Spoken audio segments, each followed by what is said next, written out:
Di awal segalanya, kekacauan mengambil alih alam semesta. Saat itulah dari masa purbakala, para dewa menciptakan langit dan bumi. Roh-roh ilahi ini memperhatikan bahwa dunia kosong dan memunculkan dua dewa baru. Nama mereka adalah Izanagi dan Izanami. Misi pasangan ilahi ini adalah untuk mengisi dunia dan menciptakan segala sesuatu yang akan ada di dalamnya. Izanagi dan Izanami menerima tombak ilahi dari tangan Dewa Purba. Artefak ini dihiasi dengan permata berharga dan memiliki kekuatan luar biasa. Mencoba menggunakan alat ini, mereka pergi ke jembatan surgawi, di mana mereka menciptakan pulau suci bernama Onogoro. Kedua dewa bekerja dengan harmonis dan jatuh cinta karena kedekatannya. Dewi Izanami mengajak suaminya untuk bersatu dan menghasilkan keturunan yang mulia. Izanagi menerima usulan tersebut. Tapi dari persatuan ini, makhluk-makhluk cacat lahir. Mengingat bahwa ritual penyatuan pasangan ilahi terdistorsi karena melamar bukanlah peran dari dewi wanita.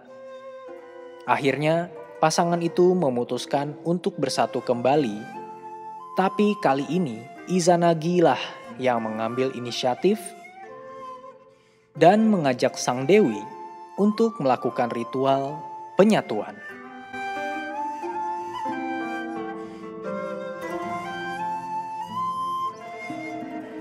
Izanagi dan Izanami melahirkan generasi dewa yang baru dan segera menciptakan pulau-pulau lain, yaitu Kepulauan Jepang. Tapi sebuah tragedi menimpa pasangan ini. Izanami hamil lagi, tapi terasa seperti ada yang salah. Izanami meninggal saat melahirkan Kagut Suci, Dewa Api. Ia harus pergi ke Yomi, dunia kematian. Suaminya tidak menerima nasib seperti itu dan pergi untuk membawanya kembali dari dunia bawah. Ini adalah tempat tidak murni yang dikonsumsi oleh kejahatan dan diisi dengan oni dan makhluk jahat. Izanagi menemukan istri tercintanya di kegelapan dan ingin membawanya bersama dia. Tapi saat Izanagi mengarahkan lampu ke Izanami, ia ketakutan. Istrinya berada dalam proses lanjutan dekomposisi. Kemurnian ilahi yang dimilikinya telah dihancurkan oleh kebusukan. Izanami telah memakan buah dari dunia bawah dan ikatannya dengan Yomi tidak bisa dihancurkan. Izanagi merasa ngeri dan menolak Izanami. Merasa marah, Izanami memerintahkan monster untuk mengejar Izanagi suaminya dan Izanagi lari dari dunia orang mati. Dia memblokir jalan keluar dari dunia bawah itu dengan batu besar untuk menahan Izanami selamanya di Yomi. Kunjungan Izanagi ke dunia orang mati membuatnya merasa kotor dan dia perlu disucikan. Ia melakukan mandi ritual. Selama berlangsung, dia melahirkan beberapa dewa dan makhluk spiritual seperti kami dan yokai. Mata sang dewa terbakar dengan kesedihan. Dan di antara air mata di mata kiri Izanagi, Amaterasu muncul. Dewa paling terang yang pernah ada. Kecerahannya menerangi segala yang ada di sekitarnya. Dari mata kanan Izanagi, dewa yang luar biasa muncul. Namanya Tsukuyomi. Meskipun tidak secerah saudara perempuannya, Tsukuyomi memiliki luminositas yang menawan. Akhirnya, menetes dari hidung Izanagi, muncul seorang yang lincah dan gigih bernama Susanoo. Izanagi menatap tiga anak terakhirnya dengan rasa bangga. dan dia menyebut mereka 3 anak bangsawan.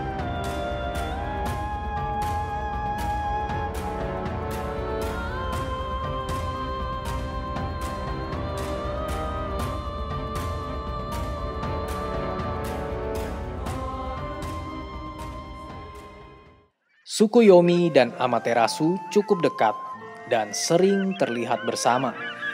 Pada momen seperti itu, saat melihat ke langit, sangat mungkin untuk melihat matahari dan bulan bersinar bersama-sama.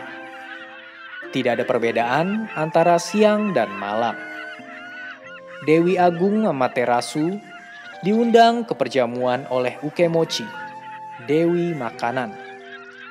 Tapi Amaterasu tidak bisa hadir, dan dia meminta saudara laki-lakinya, Tsukuyomi, untuk mewakilinya di perjamuan tersebut. Dewa Bulan menemukan meja yang penuh makanan paling beragam. Dewi Ukemochi muncul dari balik batu dengan lebih banyak suguhan. Tsukuyomi bertanya-tanya, dari mana makanan ini berasal? Mengingat tepat setelah Dewi bersembunyi di balik batu dengan nampan kosongnya, dia dengan cepat muncul kembali dari sisi lain dengan nampan penuh makanan. Penasaran, Tsukuyomi memutuskan untuk memata-matai apa yang terjadi di balik batu, dan dia terkejut. Ukemochi memuntahkan nasi yang akan dia sajikan. Dari telinganya, dia mengambil sayuran dan akar. Susu mengalir dari lubang hidungnya, dan dari lubang yang tidak layak juga memproduksi makanan. Tsukuyomi jijik dan tersinggung oleh adegan aneh itu, dan melanjutkan untuk memotong Dewi Makanan dengan pedangnya. Potongannya terlempar ke langit, dan sayuran paling beragam tumbuh di area di mana mereka menyentuh tanah. Amaterasu sangat marah mendengar tentang kekerasan yang dilakukan oleh kakaknya saat dia mewakilinya. Dewi Amaterasu mengusir kakaknya ke sisi lain dunia. Mulai hari ini, mereka hampir tidak terlihat bersama di surga. Jadi, di mana Tsukuyomi berada, Amaterasu tidak berada di situ. Itulah siang dan malam sekarang.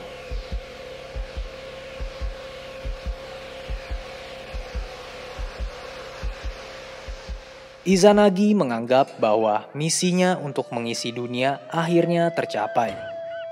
Tapi sebelum berangkat ke dataran tinggi surga, dia memberi putrinya Amaterasu sebuah kalung cantik penuh dengan permata mistis. Sejak saat itu, dia akan memerintah surga di siang hari dan menerangi seluruh dunia. Tsukuyomi akan mengambil alih malam, dan sebagai Dewa Bulan, dia akan memerintah malam dan pasang surut. Susanoo yang lincah menerima wilayah laut dan badai sebagai kekuasaannya. Para dewa mengakui betapa mulianya Dewi Amaterasu. Diakui sebagai nyonya baru di dataran surgawi, dia berdiri di atas dewa-dewa lain. Tapi Susanoo marah melihat adiknya diangkat sebagai dewi yang paling penting. Tidak terpengaruh olehnya, dia mulai memupuk beberapa masalah. Susanoo membuat sungai kering dan vegetasi hijau di pegunungan suci mulai mengering dan mati. Izanagi memperhatikan kekacauan yang diciptakan oleh putranya dan bertanya mengapa dia bertindak seperti itu. Susanoo mengungkapkan betapa frustasinya dia karena tidak diberikan peran yang penting seperti saudara perempuannya. Dia menyatakan bahwa dia tidak lagi ingin berada di dunia ini. Dia lebih suka pergi ke kerajaan orang mati dan tinggal di samping Izanami, ibunya. Izanagi sangat marah mendengar bahwa putranya lebih suka hidup di dunia bawah yang tidak bersih. Dewa mengusir putranya dan menyuruhnya tidak pernah kembali. Sebelum pergi, Susanoo ingin membuat satu kunjungan terakhir ke saudara perempuannya di tempat tinggal surgawinya. Amaterasu memperhatikan suara guntur dan badai yang akan datang. Dia tahu hal seperti itu hanya bisa dilakukan oleh saudara laki-lakinya. Amaterasu curiga mungkin Susanoo ingin mengambil alih posisinya. Amaterasu mengikat rambutnya menjadi 2 tandan besar dan mengambil posisi pertempurannya. Saat tiba, Susanoo kagum dengan sikap kuat saudara perempuannya yang mempertanyakan alasan kunjungannya. Susanoo meyakinkannya bahwa dia tidak punya niat buruk apapun, tapi Amaterasu tidak percaya pada saudaranya.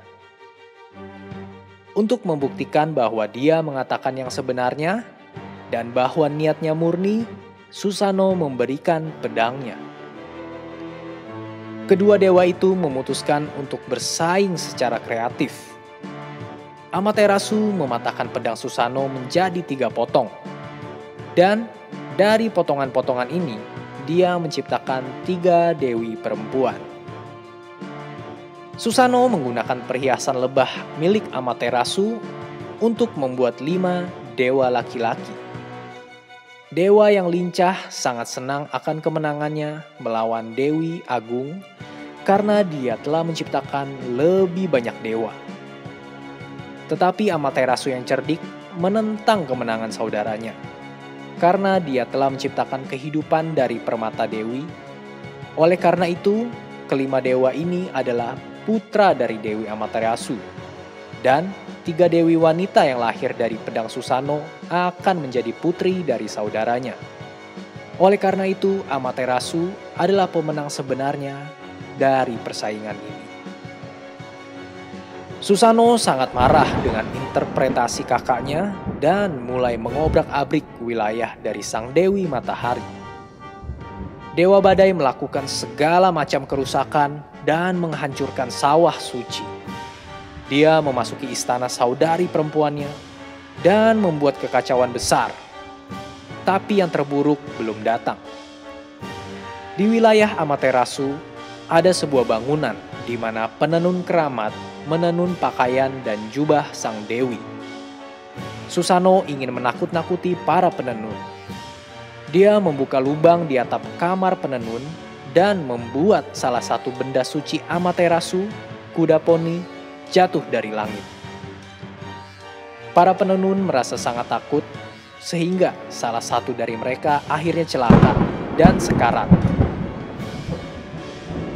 Amaterasu, ketika dia melihat wilayahnya dihancurkan, istananya dikosongkan, dan yang lebih buruk lagi, kehilangan salah satu penenun kesayangannya, merasa sangat terpukul. Sang Dewi Siang berhenti dari tugasnya, masuk ke sebuah gua, dan memblokir pintu masuk itu dengan batu besar.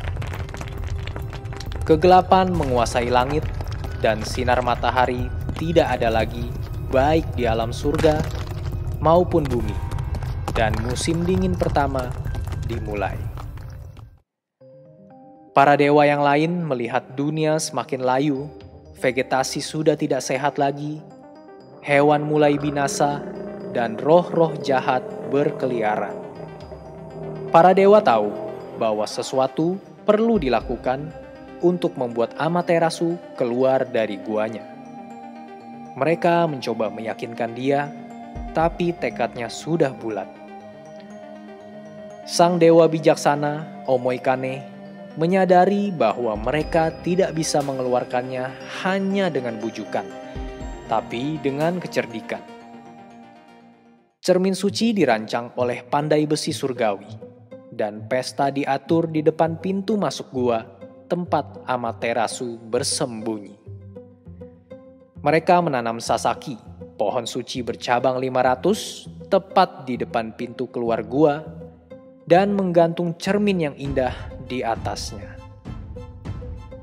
Dari dalam gua, Amaterasu mendengar suara ayam jantan. Bagaimana bisa? Bukankah dunia telah diambil alih oleh kegelapan, pikirnya. Segera setelahnya, dia mendengar suara drum. Sepertinya ada pesta di luar. Dewi itu benar. Beberapa dewa berkumpul dan menyaksikan Dewi Ameno Uzume menari. Dewi menari sedang melakukan striptis. Banyak para dewa bersorak. Mereka bereaksi dengan tawa yang keras. Amaterasu terpikat oleh rasa ingin tahu dan bertanya-tanya bagaimana mereka bisa begitu bahagia. Dia memutuskan untuk membuka pintu masuk gua sedikit untuk memata-matai apa yang terjadi. Cukup mengejutkan, para dewa telah menemukan Dewi Cahaya yang baru untuk disembah. Dia terlihat sangat cantik, sampai membuat Amaterasu keluar dari gua untuk melihatnya dari dekat. Ketika Amaterasu keluar dari persembunyiannya, dia membawa cahaya kembali ke dunia. Kegelapan diusir, makhluk jahat bersembunyi, dan sukacita mengambil alih kembali dunia. Dewa yang kuat, Ameno Tajikarau, mendorong batu kembali ke tempatnya, mencegah Dewi kembali ke gua.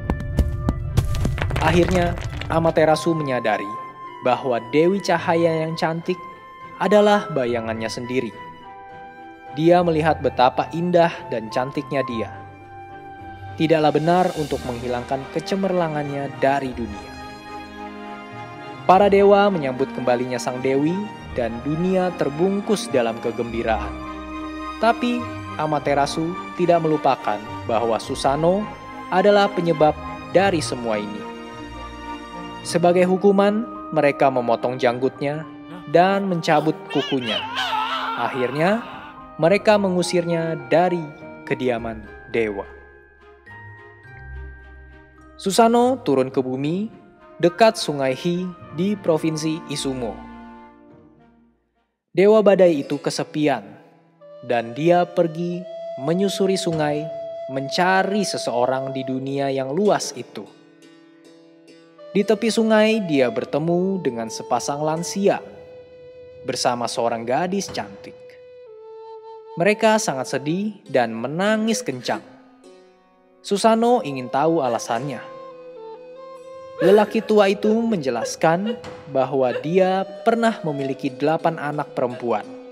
Tapi setiap tahun naga besar akan muncul dan mengambil salah satu putrinya sebagai upeti. Dan hanya tinggal satu yang tersisa. Tidak lama lagi, binatang itu akan kembali untuk mengambil permata terakhirnya. Susanoo sangat terpikat dengan kecantikan anak perempuan itu dan berjanji untuk melindunginya dengan syarat wanita muda yang cantik itu menjadi istrinya. Orang tua gadis itu sangat berterima kasih dan merasa terhormat menerima permintaan Susanoo. Sang dewa memiliki tantangan besar karena dia tidak akan menghadapi makhluk asal-asalan, tetapi naga kuat bernama Yamata no Orochi. Ini adalah naga raksasa dan kuat dengan 8 kepala dan 8 ekor. Bahkan dewa badai yang kuat pun tidak sebanding dengan naga ini jika dia mencoba melawannya. Susanoo tidak merasa terintimidasi oleh tantangan itu dan datang dengan strategi untuk mengalahkan binatang itu. Untuk melindungi kesayangannya, Susanoo mengubah Kushina Dahime yang cantik menjadi sisir dan meletakkannya di kepala untuk menahan rambutnya. Bumi bergetar. Naga raksasa muncul untuk mengambil upetinya. Binatang itu menjerit dan menuntut pengorbanan. Dia kemudian memperhatikan bahwa seorang petani mengisi 8 barel dengan sake murni. Petani memberitahu naga itu bahwa persembahan itu untuk makhluk yang mulia, yang selalu menaklukkan segala yang dia inginkan. Tersanjung, Yamata no Orochi menerima persembahan itu, dan masing-masing kepalanya menghabiskan 1 barel. Naga itu mabuk dengan minuman yang luar biasa enak dan jatuh tertidur. Mengambil keuntungan dari kerentanan binatang itu, Susano membongkar penyamarannya, menghunus pedangnya, dan menyerang makhluk itu. Ketika binatang itu bangun, salah satu kepalanya sudah hilang. Dalam kemarahan, naga itu mencoba melahap Susano. Dewa Badai menghindari serangannya dan menyerang balik dengan kilat dan tebasan pedang. Susano memotong kepala naga satu demi satu. Tanpa kepala, naga itu dikalahkan, tapi tubuhnya masih melawan. Susano memberikan pukulan yang kuat, menebas ekor naga itu, tapi pedang miliknya yang kuat hancur. Di dalam ekor monster itu tersimpan sebuah pedang yang tak ternilai harganya, yang dikenal sebagai Kusunagi. Susano yang menyadari artefak yang bernilai sangat besar itu tahu persis apa yang harus dilakukan dengannya. Dewa Laut dan Badai pergi bertemu Amaterasu. Ia berlutut di depan Dewi Matahari dan menawarinya pedang yang mulia sebagai permintaan maaf untuk setiap kenakalan yang dia sebabkan. Dewi Amaterasu yang sudah tak tertandingi menjadi lebih indah ketika dia membawa pedang Kusanagi yang terkenal itu. Seusai itu, Susano pergi menemui Kushinada Hime, istri barunya, dan mereka membangun istana besar dan memiliki keturunan yang banyak serta sejahtera. Amaterasu juga memiliki keturunan yang mulia. Di antara mereka adalah orang-orang yang menaklukkan Jepang. Mereka berjuang atas nama matahari, dan dengan kecerahan yang kuat dari dewi di punggung mereka, keturunan Amaterasu menaklukkan musuh mereka. Kaisar pertama Jepang, Jimmu, adalah seorang keturunan langsung dari Dewi Matahari dan berada di bawah perlindungannya. Dinasti Yamato didirikan oleh Jimmu akan memandu Jepang kepada kisah kemuliaan, keberanian, dan kebanggaan.